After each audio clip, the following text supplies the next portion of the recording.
আমার এই স্ট্রবেরি গাছকে কিনে আনার পরে গাছে মালচিং করে দিয়েছিলাম। পরে মালচিংয়ের খড়গুলো উঠিয়ে দিয়েছি, কারণ গাছের মাটি একদমই ড্রাই হচ্ছিল না। তো তারপরে আমি দুটো কাঠির সাহায্যে ফুলগুলোকে একটু উঁচু করে দিয়েছিলাম।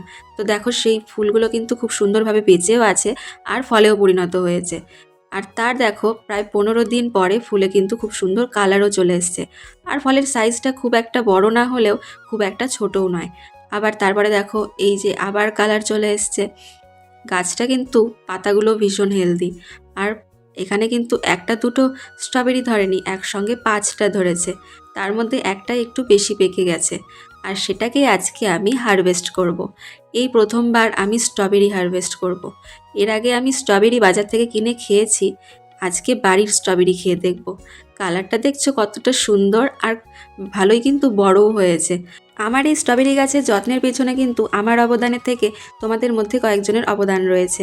অনেকেই আমাকে স্ট্রবেরি গাছের যত্ন সম্বন্ধে অনেক কিছু পরামর্শ দিয়েছো, তাদেরকে জানাই আমি অসংখ্য ধন্যবাদ।